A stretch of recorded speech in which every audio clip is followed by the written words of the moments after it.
Hi everyone, welcome to Edubbey Global Solutions. Today we'll be looking at sexually transmitted infections.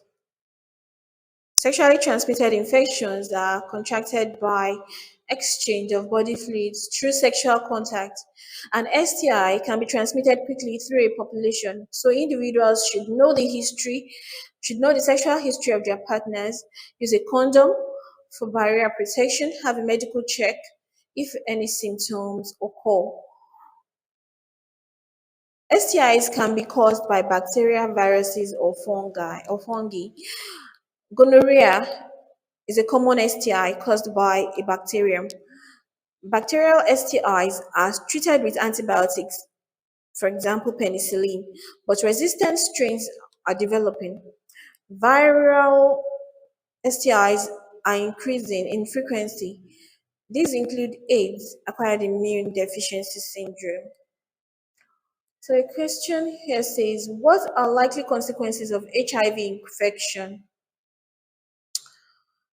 Decreased lymphocyte numbers, yes. Reduced active immunity, that's one and two. Yes, that's correct.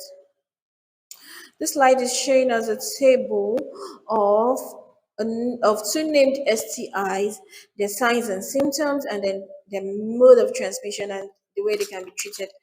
So the first STI here is gonorrhea, which is caused by bacterium. Signs and symptoms of gonorrhea: pain or burning when passing urine, a creamy discharge from the penis or vagina, and then inflammation of the testicles.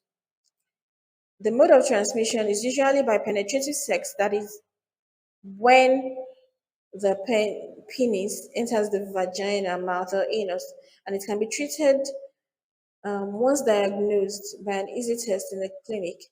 Treatment is by using antibiotics.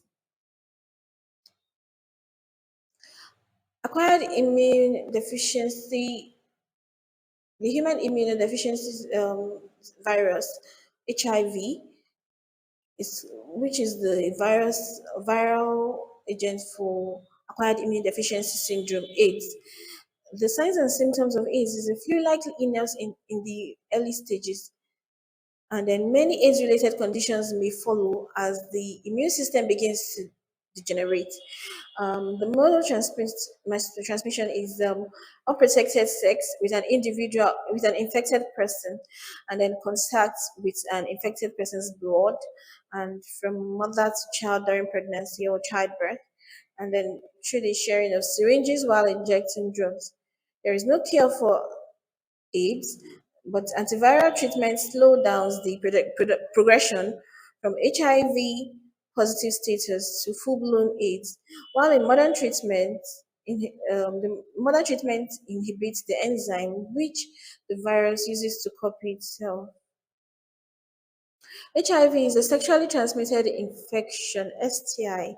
Which methods could be used to reduce the spread of HIV? One, breastfeed babies. Two, education about how HIV is spread. Provide easy access to condoms. Provide needles exchange schemes for drug users. That'll be two, three, four. Okay, this slide says, which statement about the human immunodeficiency virus is correct? HIV destroys lymphocytes. Yes, it destroys the white blood cell. So, how can HIV be transmitted? It can be transmitted through unprotected sexual intercourse with an infected person. So this brings us to the end of sexually transmitted infections. Remember to check us out for more episodes of IGCSE Biology on www.edubbey.com. Thanks for your time.